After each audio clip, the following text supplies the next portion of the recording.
골목식당이라는 예능 프로그램을 통해서 알려진 포방터 시장 돈가스집이 최근 제주도로 이전하였습니다. 사람들은 해당 돈가스를 먹기 위해 새벽부터 줄을 서고, 저희 교회도 그랬으면 좋겠는데 그것도 모자라서 대신 줄을 서주는 행위까지 성행하고 있어서 해당 식당 측에서 강력 대응하고 있다고 합니다. 돈가스 하나도 맛있으면 이렇게 먹는 민족이 세상에 어디 있을까 싶은데요. 우리 민족이죠. 근데 사실 저도 한번 먹어보고 싶긴 합니다. 도대체 얼마나 맛있으면 그럴까 먹어보고 평가해보고 싶은 마음이 있습니다. 저는 간접적으로 듣고 있지만 많은 목회자분들이 요즘 가장 은혜 받는 설교가 뭐냐라고 물어본다면 목회자분들이 늘 만나서 하는 얘기가 골목식당이에요. 백종원 씨가 나와서 해주는 솔루션과 조언들이 참 많은 생각을 불러일으키기 때문일 듯합니다. 그중에 특별히 백종원 씨가 강조하는 것은 여러 가지 음식 팔지 말고 한두 가지를 팔더라도 전문적으로 제대로 만들어서 팔아라 하는 주문을 하는데, 그것이 참 와닿는다는 것이요. 그것은 아마도 우리 한국인들이 가지고 있는 정서와 요식업이라고 하는 사업 분야에서의 성공 전략에 대한 백종원 씨의 경험과 지식이 매우 풍부한 데서부터 비롯된 것이라고 할 수 있습니다. 저는 말씀에도 맛이 있다고 생각합니다. 구약 성경은 구약 성경대로, 신약 성경은 신약 성경대로 맛이 있습니다. 특별히 신약 성경 중에서도 이 사도 바울이 전해주는 바울 서신은 그 맛이 매우 독특합니다. 이러한 바울 서신을 이해하는 방식이 매우 다양한데 저는 좀 더 단순하고 간결한 방법을 선택했습니다. 그래서 가급적이면 다른 적용이나 예시보다 바울 서신이 가지고 있는 원재료의 원래 그대로의 자연스러운 맛을 여러분에게 드리고자 하는 마음이 굉장히 강렬합니다. 지난 시간부터 우리는 이 에베소서 말씀을 묵상하고 있습니다. 우리의 삶의 문제라고 하는 렌즈를 통해 에베소서를 보는 종류의 설교는 매우 많습니다. 저는 그 분야에 있어서 저 자신이 탁월한 설교자라고 생각하지는 않습니다.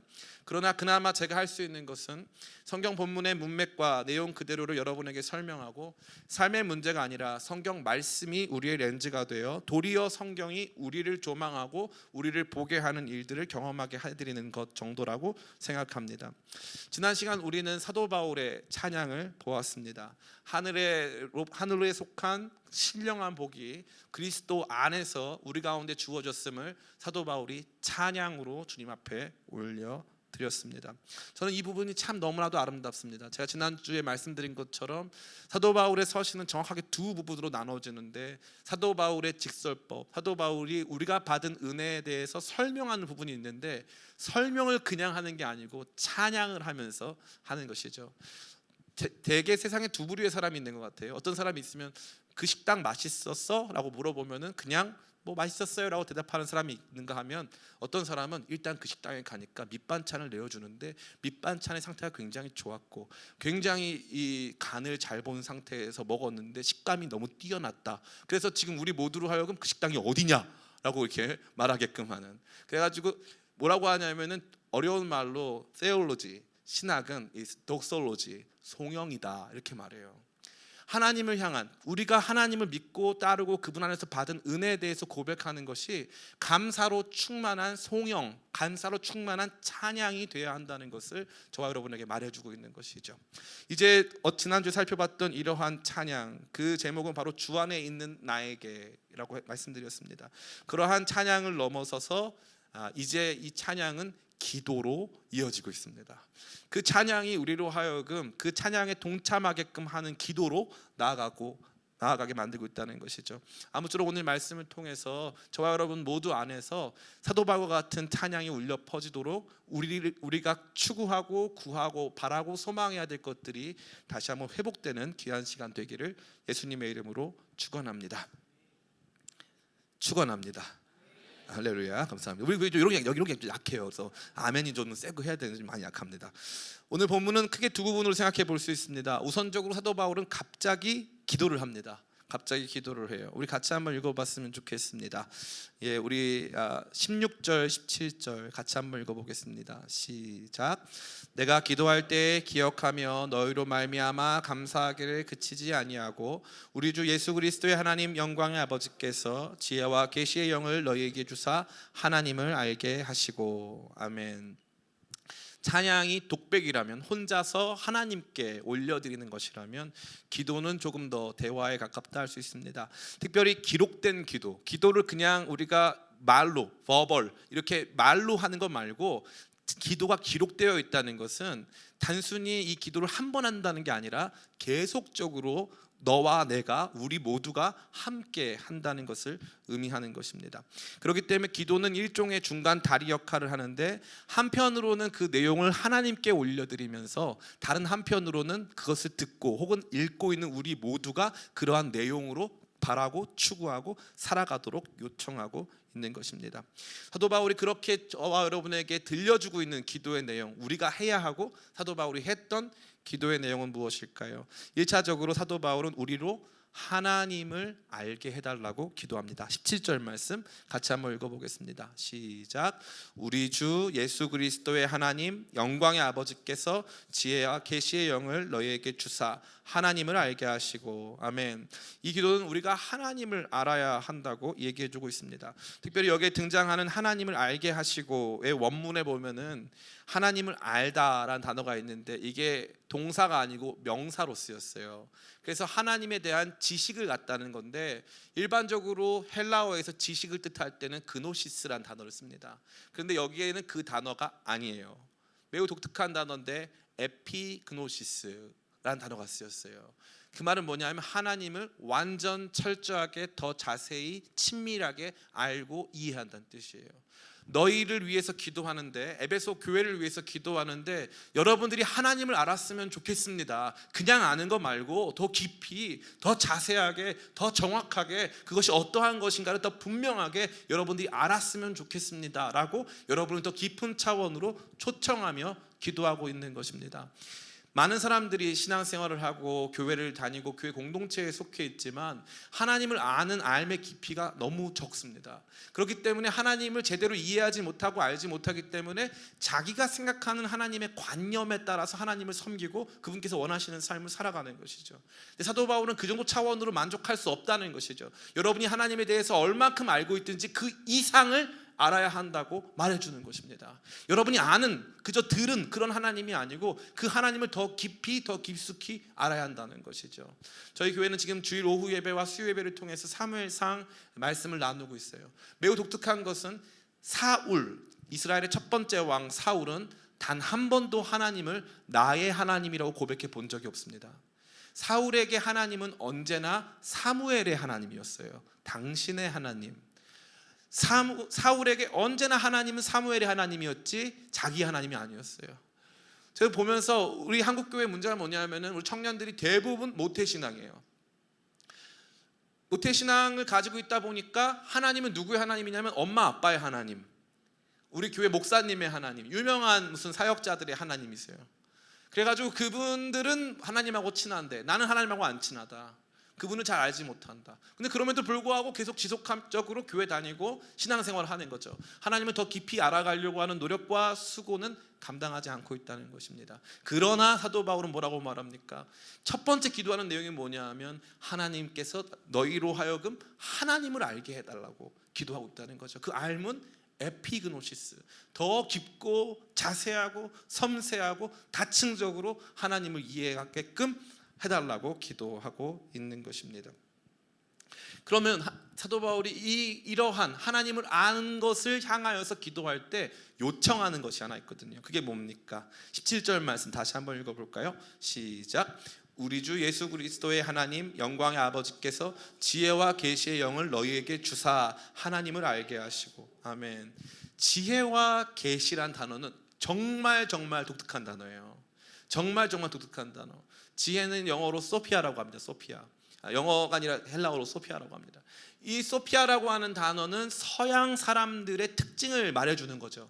서양 사람들이 가지고 있는 합리성을 설명할 때 언제나 지혜를 말하는 것입니다. 그래서 이 지혜를 사랑하는 학문이 뭐예요? 그렇죠. 아무도 대답하지 않았지만 하는 거예요. 철학이에요. 예, 소피아, 필로소피아, 그죠? 소피아를 필로하는 거예요. 좋아하고 사랑하고 애호하는 거. 그래서 서양 사람들이 가지고 있는 지적 토대의 중심에는 이 지혜에 대한 추구가 있는 것입니다. 이 지혜에 대한 추구는 과학과는 좀 달라요. 과학은 실험과 관찰을 중심으로 하고 있지만 이 소피아 철학은 우리 인간 내면 안에 있는 논리성을 기반으로 하고 있는 것입니다. 그래서 철학에는 실험이 없어요. 철학에는 실험이 없습니다. 그러나 인간은 이 깊은 사고를 통해서 철학 영역을 확장해가지고 우리 모두로 하여금 우리가 알 수 없었던 인간의 세계, 인간의 내면까지 다 밝히고 있는 것이죠. 이게 철학의 신비로움입니다. 근데 사도 바울이 그냥 계시의 영을 부어달라고 한 게 아니고, 그러니까 계시는, 철학은 내부적인 것이고 서양적인 것이고 합리성에 기반한 것이라면 계시는 신적인 것이고 외부적인 것이고 사실 동양에 가까운 것입니다. 그런데 하나님을 알 때 이 뭐가 다 필요하다는 거죠? 지혜와 함께 계시가 필요한 거예요. 계시만 있으면 되는 게 아니고 지혜도 있어야 된다는 거죠. 1차적으로 그 물건을 받을 수 있는 우리 자신, 하나님의 진리를 수납할 수 있는 우리 자신의 이해력을 극대화시켜 주시고, 하나님이 스스로 밝히셔서 보여주시는 진리의 위대함을 더 볼 수 있는 계시를 우리 가운데 부어달라는, 이 양측 모두에 대한 간구를 하고 있다는 거죠. 그러니까 이거는 따라해 볼까요? 우리 힘으로 할 수가 없다.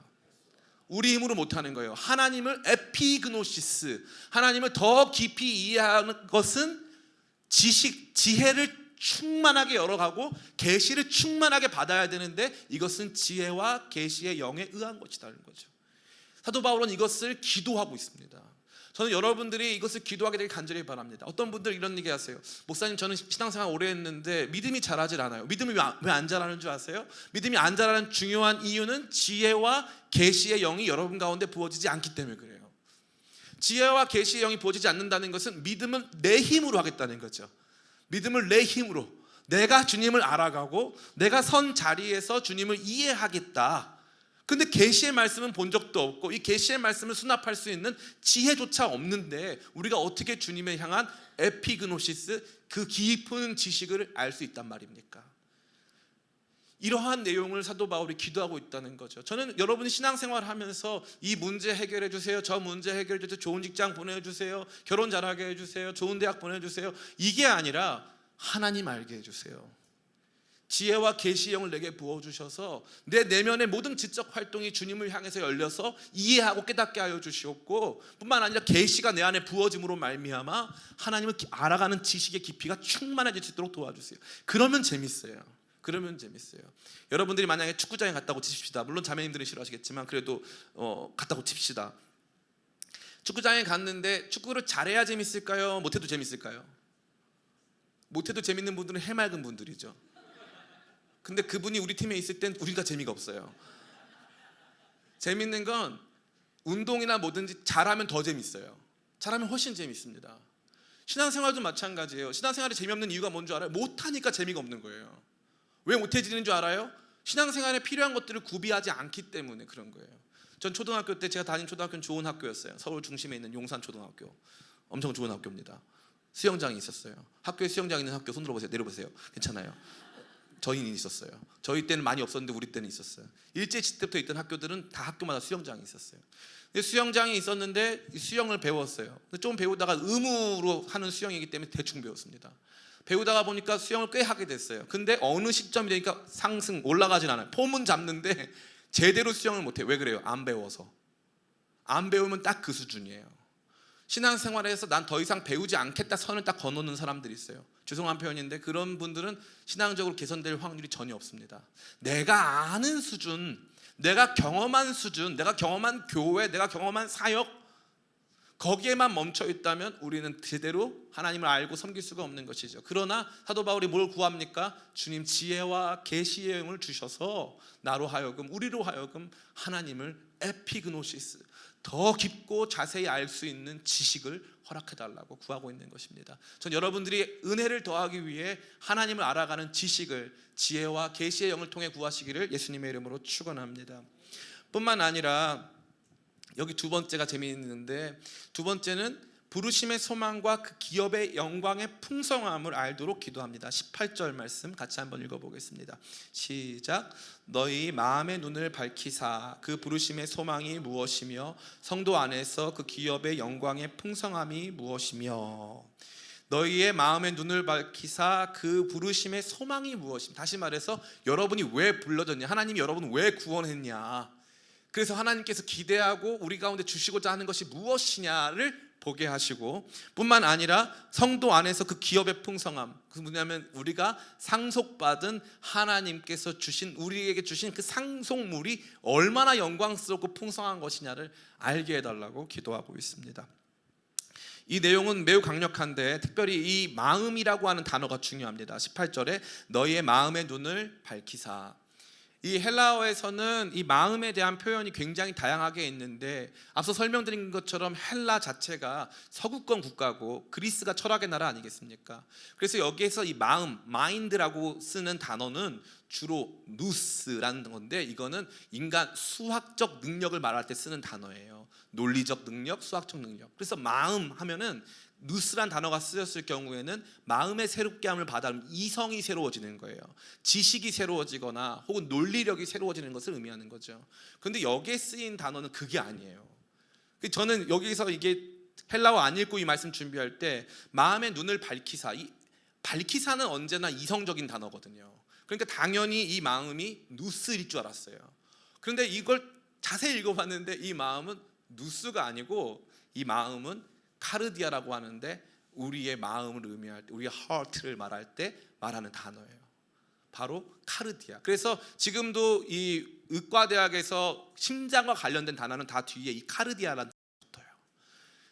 이 심장을 밝혀달라는 거예요. 심장은 지성에 가까워요, 감성에 가까워요? 설교 그만할까요? 안 듣고 싶어 이제? 오늘 오전에도 저희 집사람이 오늘 설교는 그냥 듣다가 딴 생각 좀 했어 이러더라고요 저한테. 근데 저 지금도 굉장히 땀이 많이 나는데, 네. 다시 한번 물어보겠습니다. 아까 이제 지성 했잖아요. 그럼 이번엔 감성 차례잖아, 그죠? 예. 다시 다 해보는 거예요. 예. 그래서 이 카르디아는 지성에 가까워요, 감성에 가까워요? 할렐루야, 아멘, 감사합니다. 감성에 가까운 거예요. 감성에 거의 이제 다가오는 거죠. 그러니까 이 마음의 눈을 밝히라는 것은 사실은 우리의 영적 감수성을 밝혀달라는 거예요.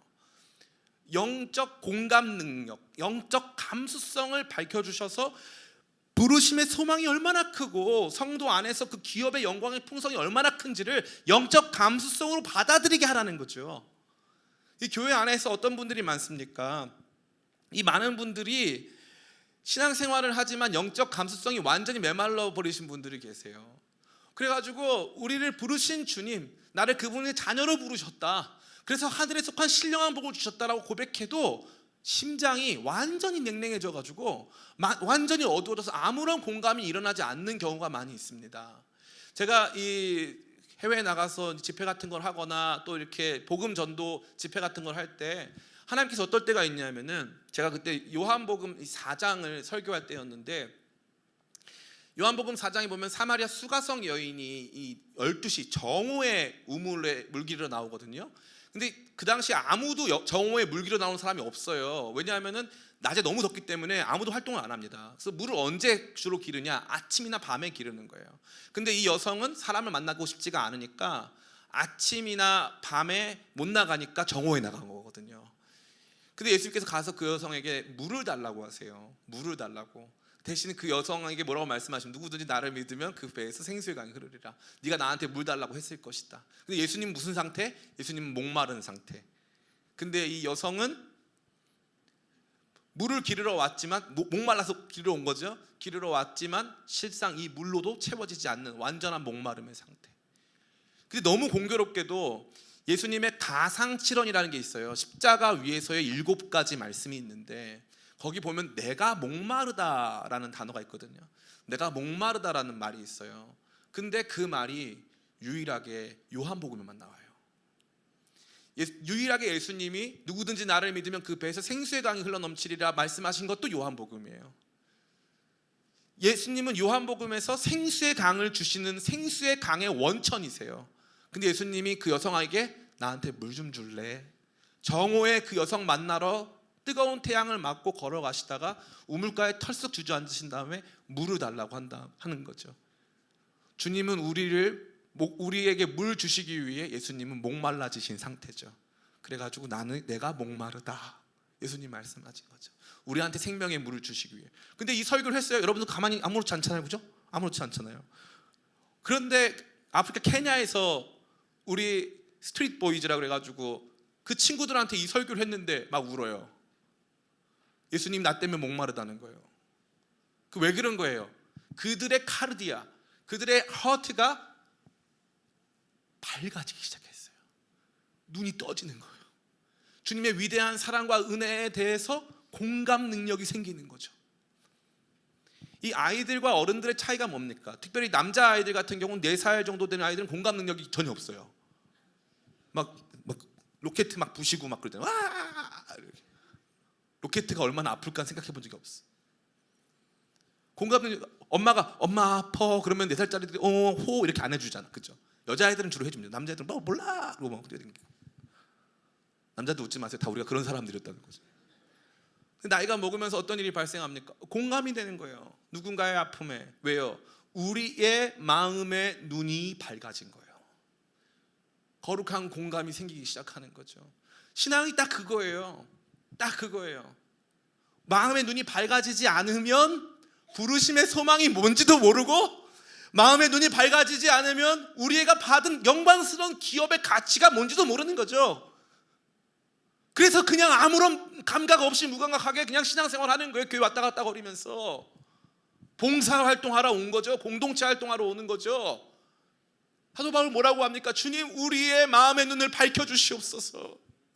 그래서 깨닫게 해주시고 보게 하시고 느끼게 하시고 공감하게 해달라고 간구하고 있는 거 아닙니까? 이거 얼마나 위대한 기도입니까? 그러나 우리가 자주 하지 않는, 우리가 기도해야 되는지도 몰랐던 내용들이죠. 너무너무 신기합니다. 사도 바울이 우리로 하여금 듣게 하고 우리를 위해서 하는 이 기도는 지성적으로 우리의 지혜를 여시고 우리가 그 지혜로 받아먹을 수 있는 계시의 영광스러운 것들을 보여주셔서 우리로 하여금 하나님을 더 깊이 알게 하실 뿐만 아니라 우리의 마음의 감성의 문을 열어주셔서 부르심의 소망이 무엇인지 보게 하시고 영광스러운 기업의 가치가 어떠한 것인가를 체험하게 하시옵소서라고 기도하고 있다는 것입니다. 전 여러분들이 이러한 기도의 삶 회복하시기 간절히 축원합니다. 신앙생활하면서 구해야 될 것들이 굉장히 많이 있어요. 그러나 다른 것들은요, 때로는 여러분에게 있어도 그만 없어도 그만, 또 심지어 있으면 나쁜 것도 있어요. 예를 들면 여러분들이 바람을 피기 시작했다고 생각해 봅시다. 하지 말까요? 그런 생각은? 그런데 바람을 폈는데 더 건강해, 건강하고 더 시간이 많아, 더 돈이 많아. 그럼 어떤 상태예요? 더 안 좋은 상태죠. 그럼 뭐도 안 좋은 상태냐? 내가 바람을 피거나 내가 나쁜 짓을 했는데 내가 나쁜 짓을 하는 자원이 충분하고 시간이 충분하고 조건이 완벽하다면 그 모든 자원과 시간과 조건은 악한 게 되는 거예요. 슈퍼히어로물에서 빌런들, 악당들이 똑똑할수록 잔인하고 무서운 거예요. 힘이 셀수록 안 좋은 거죠. 근데 우리는 힘을 구하고 조건을 구하고 여유를 구해요. 근데 그 힘과 조건과 여유로 죄를 져요. 그러면 힘을 구하고 여유를 구하고 상황과 조건들이 형성되기를 기도하는 것 자체가 어떤 의미로 봤을 때는 매우 악한 것이라 할 수 있는 거죠. 제가 얼마 전에도 그 말씀 드린 적 있지 않습니까? 양진호 회장이라고 하는 분 계신데 그분 음란물 유통하는 사이트 만드셨고요. 심지어 이 몰카 범죄에 이용된 그 내용들을 자기가 그거 지워주는 그 회사를 만들어가지고 그 깨끗하게 하는 회사인 척하고 그 몰카를 받아가지고 유포했단 말이에요. 근데 그 사람이 어떻게 했습니까? 일주일에 한 번씩 목사님 모셔가지고 회사에서 예배드렸잖아요. 직원들을 갑질해가지고 막 뺨 때리고 막 엄청나게 무시했는데 그 사람은 뭘 위해서 기도하는 거예요? 더 큰 번영 달라고. 그 사람이 번영을 구가한 만큼 그것은 죄악된 것이고 그 사람에게 그 기도가 이루어진 만큼 그 사람의 삶은 파괴된 것입니다. 정작 우리가 구하고 소망하고 기대할 것, 다시 말해 사도 바울처럼 우리도 찬송하리로다, 하늘에 속한 신령한 복을 예수 그리스도 안에서 주시는 하나님 아버지께 영광을 올려드릴지어다 찬송해야 하는 우리가 기도해야 되는 내용은 주님 우리에게 지혜와 계시의 영을 부어주사 우리로 하나님을 알게 해주시고 우리의 닫혀지고 어두워진 마음의 눈을 여셔서 우리를 부르신 소망이 얼마나 크고 위대한 것인가, 그 영광스러운 기업이 어떠한 가치가 있는가를 알게 하여 주시옵소서. 이것이 우리가 추구하고 바라봐야 할 매우 중요한 비전이 되는 것입니다. 마지막 세 번째는 바로 능력을 알게끔 기도하라고 말씀하고 있습니다. 우리 19절 말씀 같이 한번 읽겠습니다. 시작. 그의 힘의 위력으로 역사하심을 따라 믿는 우리에게 베푸신 능력의 지극히 크심이 어떠한 것을 너희로 알게 하시기를 구하노라. 아멘. 첫 번째가 하나님 자체를 아는 것, 두 번째가 하나님께서 우리에게 주신 은혜들에 대한 영적 감각을 회복하는 것이었다면, 그것이 실제적으로 우리에게 어떠한 능력을 주느냐에 대한 가치를 확인하게끔 사도 바울은 기도하라고 또 기도하고 있는 것입니다. 예수 믿고 구원받아서 이 땅에 살아가는 동안 우리는 어떠한 은혜 속에 거하게 됩니까? 많은 사람들이 저 보니까 예수님 믿으면은 그냥 마음이 편해요. 문제 해결이 잘 되는 것 같아요. 예수님 믿으면 죽으면 천국 가요. 이렇게 하는 분들 아주 많아요. 그럼 제가 궁금한 게 있어요. 구원은 살아서 받습니까? 죽어서 받습니까? 이거 저 많이 했죠, 그죠? 거의 여러분 귀에 못이 박히도록 할 예정입니다. 다시 한번 해보도록 하겠습니다. 아까 우리 참 텐션이 떨어진 것 같아서. 구원은 살아서 받습니까? 죽어서 받습니까? 살아서 받습니다. 구원은 살아서 받아요. 죽은 이후에 구원이 가치 있다면 구원을 굳이 살아서 받을 필요가 없어요. 이게 매우 중요한 거예요. 많은 사람들이 자기 멋대로 생활하다가 죽기 전에 구원받아서 천국 가면 된다. 이것처럼 일종의 영적 어떤 전문 용어가 있는데 양아치가 없어요. 이런 나쁜 어떤 그런 근성, 나빠, 너무 나빠. 나는 내 멋대로 살다가 죽기 직전에 하나님 영접하고 그렇게 살겠다. 그리고 나는 내 죄악을 덮고 내가 죄악된 삶을 살면서도 은혜를 계속 구가하기 위해서 그 구원을 이용하겠다. 이거는 참다운 구원의 모습이 전혀 아닙니다. 전혀 아니에요. 구원은 우리를 바꿉니다. 하나님 알기를 싫어하고 하나님 마음속에 두기를 싫어했던 우리의 지혜를 여시고 우리에게 계시의 말씀을 주셔서 하나님 알게 하시고, 완전히 어두워져서 하나님께서 주신 은혜들에 대해서 공감하지 못하고 이 땅의 것들로만 만족하던 우리의 마음을 여셔서 하나님께서 우리를 얼마나 큰 구원으로 인도하셨는가 보게 하실 뿐만 아니라 그 거룩한 능력이 지금 우리 가운데 얼만큼 강하게 역사하고 있는가를 알게 하고 있다는 것입니다. 그 능력이 어떤 건지 한번 볼까요? 오늘 마지막 말씀 다 끝났습니다. 같이 한번 읽어보겠습니다. 20절부터 23절 같이 읽겠습니다. 시작. 그의 능력이 그리스도 안에서 역사하사 죽은 자들 가운데서 다시 살리시고 하늘에서 자기의 오른편에 앉히사 모든 통치와 권세와 능력과 주권과 이 세상뿐 아니라 오는 세상에 일컫는 모든 이름 위에 뛰어나게 하시고 또 만물을 그의 발 아래 복종하게 하시고 그를 만물 위에 교회의 머리로 삼으셨느니라. 교회는 그의 몸이니 만물 안에서 만물을 충만하게 하시는 이의 충만함이니라. 아멘. 이 말이 무슨 말인지 하나도 모르겠죠. 이 말은 역순으로 이해하면 간단합니다. 교회는 그분의 몸이고 그것은 만물 안에서 만물을 충만하게 하시는 분의 실제적 충만함이다. 단순하게 말해서 교회가 실체라는 거예요. 만물을 가치 있게 만드는 실체라는 거죠. 너무 흥미로운 말씀입니다. 그래서 이 교회를 통해서 22절에 만물을 그의 발 아래 복종하게 하시고 그를 만물 위에 교회의 머리로 삼으셨느니라. 다시 말해 만물의 가치는 교회에 있고 교회의 머리는 그리스도다 이거죠. 근데 그러한 메커니즘, 그러한 프로세스가 어떻게 진행되느냐? 바로 이것입니다. 20절과 21절. 그의 능력이 그리스도 안에서 역사하사 죽은 자들 가운데 다시 살리시고 하늘에서 자기의 오른편에 앉히사 모든 통치와 권세와 능력과 주권과 이 세상뿐 아니라 오는 세상에 일컫는 모든 이름 위에 뛰어나게 하셨다는 거죠. 예수님을 죽은 자 가운데서 살리신 그 능력, 근데 그분이 그냥 단순히 살아나신 게 아니라 하나님 보좌 우편에 계시고 만물을 충만케 하는 교회의 머리로 존재하게 하시는 그 위대한 능력이 누구 안에? 우리 안에 있다는 거예요. 우리 안에 있다는 거예요. 이 능력이 우리 가운데 없으면 우린 다른 종류의 능력을 의지합니다. 다른 종류의 능력. 그 뭘까요? 돈, 학벌, 외모, 건강, 관계, 이런 게 우리의 능력이 되는 거예요. 그거 의지하는 거죠. 그런데 정작 그것이 우리에게 큰 힘이 안 될 때가 너무나 많습니다. 관계도 우리한테는 힘이 안 되고 그 어떤 것도 소망이 없을 때가 많습니다. 특별히 우리 형제들 가운데 군대 갔다 온 형제들이 있을 텐데 군대에서 족구장을 그립니다. 족구를 합니다. 족구를 하는데 갑자기 부릅니다. 혹시 여기 미대생 있나? 예, 제가 홍대 미대입니다. 족구장 그려. 깔끔하게 그려라. 혹시 여기 컴퓨터 좀 아는 친구 있나? 예, 제가 서울대 컴퓨터공학과입니다. 이거 지금 USB 좀 바꿔와. 우리가 생각했을 때는 뭐 우리가 배운 것들이 가치 있게 여겨지잖아요. 전혀 안 그래요. 전혀 그렇지 않습니다. 우리가 배운 거, 할 수 있는 거요. 제 친구 그림 굉장히 잘 그리는 친구가 있어요. 이 친구는 이 그림을 너무 잘 그려가지고 고등학교밖에 안 나왔는데 아주 큰 게임 회사의 일러스트레이터예요. 지금도 그 그림 올리면 사람들이 막 좋아요 엄청나게 많이 누르고 굉장합니다.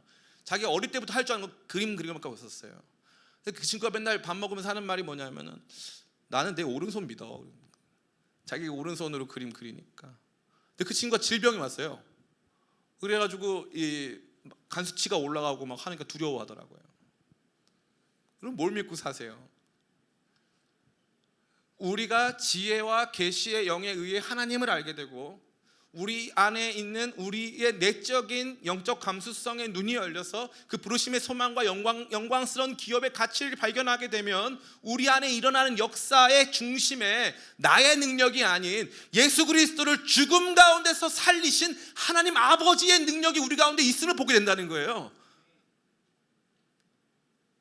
죽음 가운데서 예수님을 살리실 뿐만 아니라 그분을 하나님 보좌 우편에 앉으시고 앞으로 오고 오는 모든 세대가 그분 앞에 무릎 꿇게 하시는 모든 만물 위에 뛰어나신 바로 그 하나님의 능력이 우리 안에 있음을 보게 되는 거죠. 제가 군에서 예수님을 영접한 다음에 첫 번째 드는 마음은 제가 너무 가난했기 때문에 내가 가난한 거 빼고 모든 사람이 나와 같았으면 좋겠다고 생각한 거예요. 제일 기뻤던 순간이 열등감 같은 게 사라지더라고요. 딱 사라져요. 그냥 하나님 저를 굉장히 지혜롭게 만드시고 탁월하게 만드셨어요. 그게 왜 그런지 알아요? 제가 원래 무식했던 사람이 아니라 원래 지혜롭고 탁월했는데 자꾸 내가 다른 종류의 능력을 의지하다 보니까 내가 그런 사람인지 몰랐던 거예요. 그런데 시간이 지나면서 하나님께서 나를 자유롭게 하시더라고요. 그분의 능력이 나를 자유롭게 하시는 거예요. 까짓 거 두려울 거 뭐 있어? 한번 덤벼보자 하는 마음 주시면서 그분이 나의 담력이 되시고 나의 능력이 되시는 거죠. 사도 바울이 오늘 이것을 기도하고 있는 것입니다. 이제 말씀 마칩니다. 사랑하는 기쁨의 교회 청년 성도 여러분, 여러분에게 필요한 기도가 바로 이것입니다. 하나님 알게 되기를 축복합니다. 지혜와 계시의 영이 여러분 가운데 함께하사 하나님을 더욱 깊고 자세하게 온전히 체험하고 알아가도록 축복합니다. 뿐만 아니라 여러분 안에 영적 감수성, 영적 공감 능력이 회복되기를 축복합니다. 그러므로 말미암아 우리를 부르신 부르심의 소망이 얼마나 큰 것인가, 나를 왜 기쁨의 교회를 부르셨나, 여기서 왜 이러한 역할들을 맡기셨나, 이러한 것들이 얼마나 가치 있는 건가, 얼마나 아름다운 것인가, 나를 주님의 자녀 삼으시고 내게 주신 그 영광스러운 기업이 무엇인가, 내게 주신 이름이 어떠한 가치가 있는가를 여러분들이 발견하게 되시길 간절히 축복합니다. 더 나아가 그 주님께서 어떠한 능력으로 우리 가운데 함께 하시고 있기 때문에 세상 그 어떤 만물도 그분 아래에 있음을, 그분 아래에 있음을, 어떠한 권세도 그분 아래에 있음을 믿게 됨으로 말미암아 그 능력 가운데 살아나가시기를 축복합니다. 그러한 기도의 삶 사시는 저와 여러분 다 되시기를 예수님의 이름으로 축원합니다. 생명의 말